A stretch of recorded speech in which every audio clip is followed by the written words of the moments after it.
Amigas e amigos, o debate eleitoral tem traduzido exatamente esses dois mundos que eu tenho falado aqui há muito tempo. O mundo da concretude, o mundo da realidade e o mundo da ficção, o mundo das invectivas. Traduz exatamente a luta política, a luta ideológica. A direita só pode se apresentar perante o povo com a ficção, com a mentira. Estas manipulações que a gente vê 24 horas por dia na mídia, boca de urna da mídia, aí a favor do programa de governo da direita, ajuste fiscal e não sei mais o que, reforma da Previdência, reforma trabalhista, etc, etc, etc. É um mundo da ficção completa, dizendo que isso beneficia o povo. Como? Já a esquerda não. A esquerda ela só pode se apresentar com o que é concreto, com o que é real. Fernando Haddad, Manuela Dávila diz o seguinte, olha, nós estamos aqui representando o Lula, a ideia Lula. E a ideia Lula o que é? Não é o que a mídia diz. Tenta ridicularizar, manipular, evidentemente, dizendo que ele disse uma coisa quando na realidade ele disse outra. Até falei aqui que quem primeiro comentou esse conceito da ideia Lula fui eu. Até brinquei, acho que o presidente anda me ouvindo. Ele traduz uma ideologia do povo. A ideia Lula que ele fala, que eu falo aqui antes dele, é a ideologia do povo que eu sempre digo aqui. Aí vai o Fernando Haddad lá no Nordeste, junto com a Manuela Dávila, diz o seguinte, ó, nós estamos aqui representando o Lula, a ideia é Lula. E é concreto, aqui ó, tem água aqui do Rio São Francisco, tem terra aqui para vocês, tem melhorias das condições de vida, em resumo. Vai na periferia de Porto Alegre, de Curitiba, de Belo Horizonte, de Vitória, enfim, vai ao povo e diz, nós dissemos e cumprimos, prometemos e fizemos. Está aqui o resultado concreto. Esse é o mundo da realidade. E mais ainda, o que o Lula fez ao longo de todo esse ciclo de governos democráticos e progressistas, com a presidenta Dilma Rousseff. Vocês têm que subir aqui alguns degraus na pirâmide social e vocês vão ter outra perspectiva do Brasil, da vida, do mundo, da realidade. A realidade é essa aqui, ó. É esse mundo. Vocês têm condições de usufruir de tudo que vocês produzem, vocês têm direito, o povo tem direito, que eu falo aqui sempre, a tomar café da manhã, a almoçar, a jantar, a ter dignidade neste país. Essa é a diferença. Agora vai para o mundo aí da direita. O que a gente vê? Ajuste fiscal, é a guilhotina. Falei aqui da charge. O teto. São os dois tetos, O povo olha para aquele teto do ajuste fiscal e vê o que é a guilhotina. E tem que passar naquela guilhotina. E eu vou passar aí, aqui, ó, para vocês. Aí o que eles fazem? Ataca, uma lógica evidente, Ataca quem fala para o povo. Sobe aqui e vê o mundo a partir desse patamar aqui, da pirâmide social. Olha para cima, quem está para cima de vocês e olha para baixo. Isso é justo? Há justiça nisso? Há lógica nisso? Aí o que eles fazem? Não deixa esse povo ficar falando, essa gente aí que fica falando aí pro povo subir na pirâmide social, prende essa gente. Não deixa falar, proíbe, coíbe, é o totalitarismo. A direita é totalitária. E tem um detalhe importante, que tem uma disputa. Eu falei isso aqui muito antes de começar a campanha eleitoral. Eu falei que no universo golpista, no universo da direita, não tinha unanimidade. Eles tinham diferenças. O jornal O Estado de São Paulo foi por muito tempo porta-voz de uma corrente dos golpistas e o Globo de outra corrente. Evidentemente que no fundamental eles se compõem. Agora tem uma disputa clara entre eles aí, entre Alckmin e Jair Bolsonaro. O Globo incensando o Bolsonaro e o Estadão incensando o Geraldo Alckmin. Pau no Bolsonaro e o Estadão e o Globo lá, pau no Alckmin, usando a Lava Jato para isso, Aquela gente lá, fazendo aí a inversão de valores do que disse aquela mulher aqui do bairro de Higienópolis, bairro da Granfinagem aqui de São Paulo, O povo chegava lá, o metrô ia chegar lá, gente diferenciada e tal. Invertendo, chegou aquela gente diferenciada lá da Lava Jato. Essa gente que eles dizem, apareceu de onde, do nada, os margaridos. Apareceram os margaridos, olê, olê, olá, os anjos. Eles têm cara de bunda de anjo, como dizia o Nelson Rodrigues, mas de anjo não tem nada. A gente aí enfiada na lama da corrupção. Bom, enfim, Essa é uma questão já suficientemente esclarecida. Eu tenho falado isso aqui há muito tempo. Mas o dado concreto é que existe essa divisão. Agora, pegue o programa deles, de todos eles, do cara de nádegas de anjo, Geraldo Alckmin, desse troglodita Bolsonaro, da Marina com seu cajado verde, é neoliberalismo, é neoliberalismo, é neoliberalismo. Né? E outros, Álvaro Dias com aquela cara lambida de corrupto, figura, né, que não tem nenhuma credibilidade, nenhum respeito. Quem conhece Álvaro Dias não tem sequer respeito por ele, porque ele não se dá o respeito. Eu falei aqui muito do envolvimento dele lá com a Lava Jato, com a turma da Lava Jato, com o desvio lá de Maringá, fortunas e outras coisas mais. Jogar cavalo em cima de professores, atirar em professores, etc. Enfim, compondo tudo aí, a gente tem o quê? As caras da direita. Né? Agora a raia é a mesma, que é o programa de governo. E eles fazem uma manipulação, porque os bolsonaristas e o Alckmin, e essa turma toda aí, eles não se assumem como de direita. Porque vai dizer que é de direita? A direita automaticamente está associada ao fascismo, que vem se reciclando, assumindo faces e formas de acordo com as realidades que vão se apresentando. Não dá para dizer, o fascismo é da Alemanha, do Hitler, já comentei isso aqui, da Itália e tal. Não é, o fascismo é o neoliberalismo. É que o capitalismo vai acumulando contradições, consequentemente ele tem que ir explorando cada vez mais o povo. Agora, a contradição fundamental de meados da década de 70 para cá, qual é?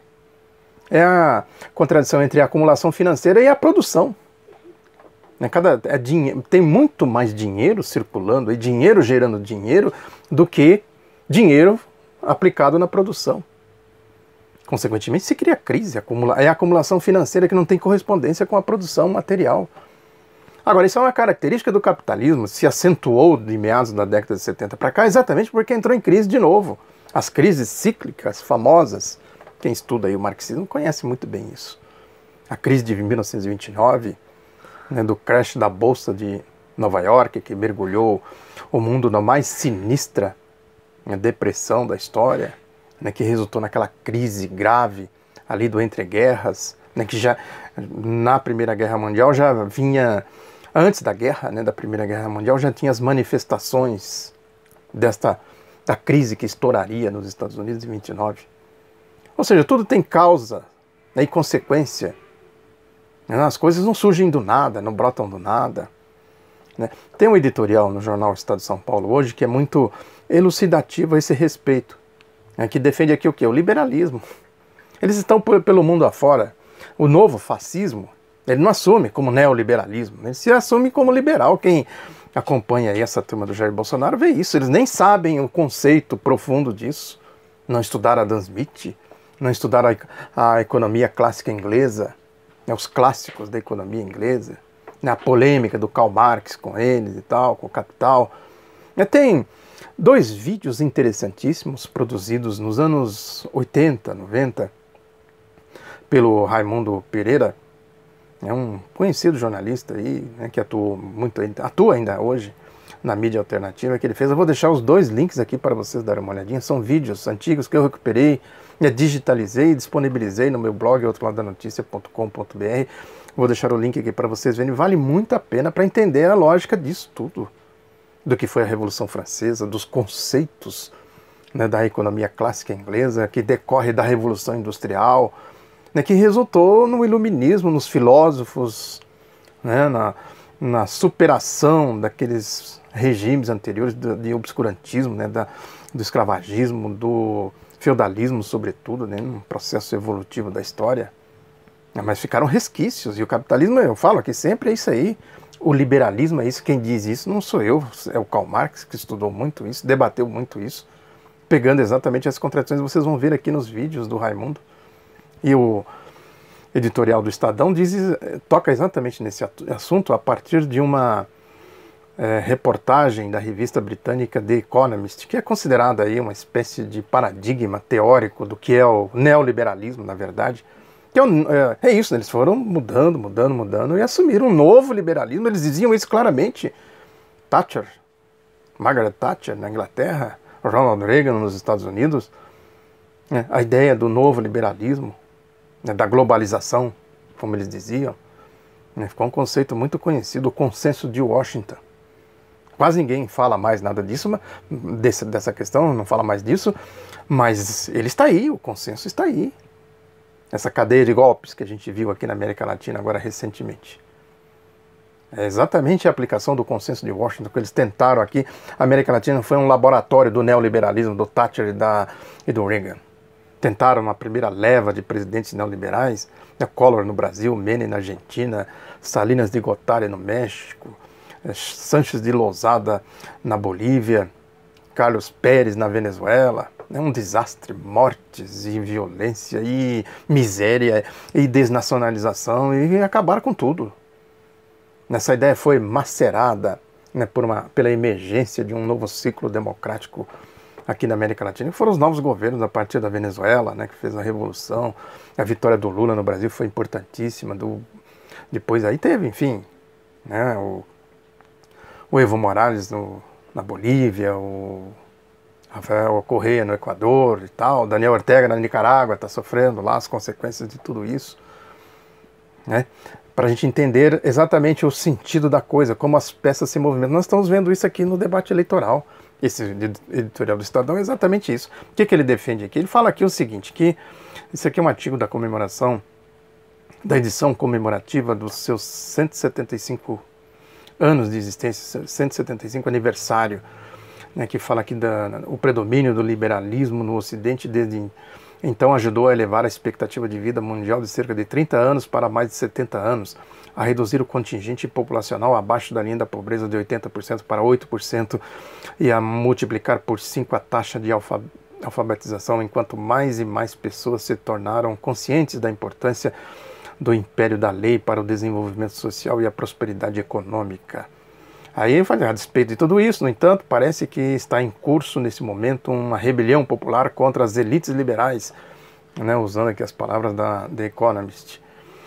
A questão é exatamente esse problema aí, a Revolução Industrial. A Revolução Industrial possibilitou a teorização sobre esse novo mundo que emergia, né, com essa capacidade de produção, né, de elevação da riqueza, como diz aqui, né? E consequentemente isso tem implicação social. Marx dizia, né, que quando o James Watt conseguiu pôr a sua máquina a vapor em funcionamento, vinham tentando, né, desde o século XVI, né, só no século XVIII que se conseguiu pôr uma máquina a vapor em funcionamento. Marx dizia, ele não fazia a mais remota ideia de que ele estava criando uma revolução histórica, né, revolução social, no comportamento social, no regime, na mudança de regime. A Revolução Francesa, né, depois vieram aí outros movimentos, a independência americana, né, com as suas cartas, com as suas teorias, né, enfim, todo um processo aí de civilização. A humanidade se civilizou mais com a Revolução Francesa. Agora, resolveu os problemas, as contradições, isso que a The Economist diz aqui, que o Estadão está reproduzindo e cantando, né, aqui, um ovo que eles não botaram, né, isso tem correspondência com a realidade? Nenhuma. Houve os movimentos operários, a criação dos sindicatos, né, dos partidos ligados aos trabalhadores, ao povo, e houve aquela história que eu sempre digo aqui, quer dizer, a Revolução Francesa foi um grande salto civilizatório. Agora, o povo, os trabalhadores estavam juntos ali com a burguesia para fazer a revolução, só que a burguesia tem um limite, nós viemos até aqui, o povo, não, nós vamos para frente, foi a Comuna de Paris. O que a burguesia fez com a Comuna de Paris? A mesma coisa na Revolução Russa de 17, na Revolução Chinesa, né, na Guerra do Vietnã, na Guerra da Coreia, a Revolução em Cuba, né, são processos em evolução. As ideias liberais, elas foram se transformando em ideias cada vez mais à direita. Aquela ideia do Adam Smith, que ele dizia que os capitalistas deveriam evitar frequentar um mesmo clube para evitar a tentação de se juntar em trustes e monopólios. Só que a lógica da coisa é frequentar o mesmo clube, fizeram trustes e monopólios. A partir deles passaram a dominar a economia mundial. As guerras surgem daí. A Primeira e a Segunda Guerra Mundial, as guerras fomentadas pelo regime norte-americano no pós-Segunda Guerra Mundial, exatamente para espalhar capital, né? E o dinheiro gerando dinheiro, né? E consequentemente eles vão fazendo a rapinagem, explorando o povo, atropelando as instituições. Onde o neoliberalismo respeita as instituições, nós estamos vendo aqui, para eles restaurarem a ordem neoliberal, eles deram um golpe. Aí o Estadão prossegue aqui falando coisas que não são devidas ao liberalismo. Teve o modelo social-democrata de bem-estar social na Europa, as conquistas da humanidade, que a humanidade deve, a Revolução Russa, no Brasil inclusive, a legislação sindical, trabalhista, a democracia, os avanços democráticos, a derrota do nazifascismo na Segunda Guerra Mundial. Tudo isso tem que ser contabilizado como progresso social. Eu falei aqui de um livro que a gente escreveu, tem aí na editora anitagaribaldi.com.br, dos 100 anos da Revolução Francesa. Eu fiz um artigo, inclusive, é uma coletânea de artigos abordando diferentes aspectos da Revolução Russa de 17 e a sua influência no resto do mundo. O projeto social-democrata de bem-estar social na Europa, por exemplo, se deve à Revolução Russa. As mudanças aqui no Brasil também. Agora o liberalismo foi cada vez mais para a direita e assumindo uma face fascista. Eles querem se desvencilhar dessa herança do Hitler, do Mussolini, mas essa herança é deles. Eles produziram Hitler e Mussolini, a ideologia deles. E que agora está aqui, nós estamos vendo a ideologia das guerras, é o regime das guerras, dos morticínios. Consequentemente, isso é traduzindo tudo no debate eleitoral. Está aí, a gente está vendo isso aí aqui, o Estadão, com esse blá blá blá dele aqui. Aí vai defendendo essas bobagens, chega lá às tantas, nessas mentiras. Mais do que bobagens, são mentiras. Atribuir ao liberalismo o progresso social do pós-Revolução Francesa. Rigorosamente, o liberalismo não tem não tem crédito nisso aqui. Pelo contrário, sempre lutou contra o progresso social.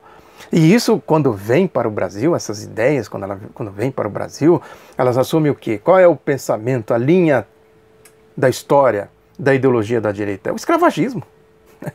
Olha aí, eles não estão aqui destruindo agora a era Vargas, a estrutura sindical, trabalhista, com a reforma trabalhista, a reforma da Previdência. O que justifica a reforma da Previdência que eles tanto cobram aí, a não ser o ajuste fiscal, aquilo que eu falei, que levou o Lula à prisão, que é aquele mecanismo dos tetos, Esse teto tem que abaixar para subir esse. Quem paga imposto, quem trabalha, quem produz riqueza, quem fica com imposto, quem fica com a riqueza produzida. Esse é o teto da direita.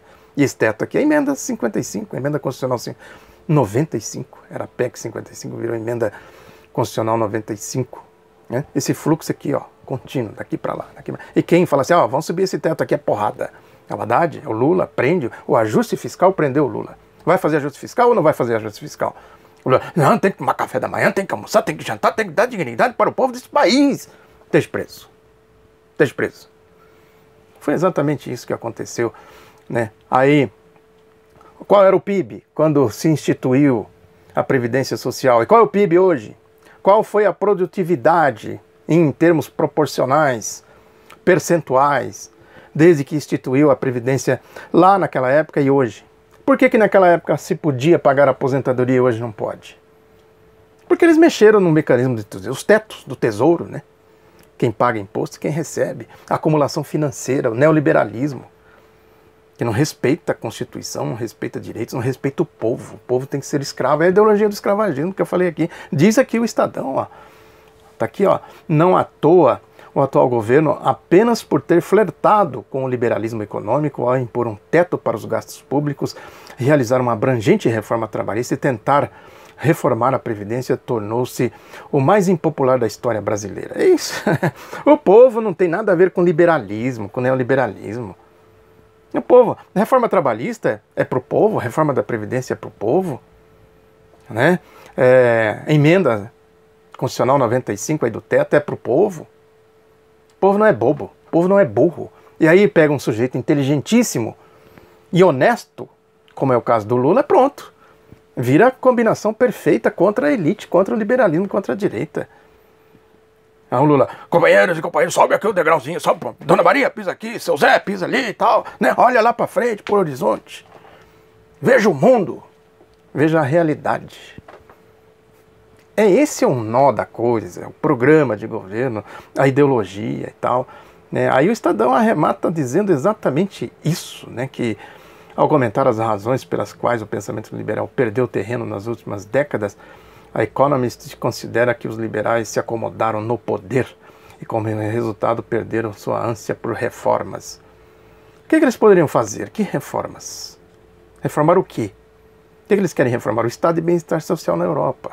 Deu crise na Grécia, crise em Portugal, crise na Espanha, crise na França, crise na Itália, né? Crise generalizada, crise nos Estados Unidos, quebra de Wall Street, do Lehman Brothers, dinheirama, 3 trilhões de dólares, alguma coisa assim.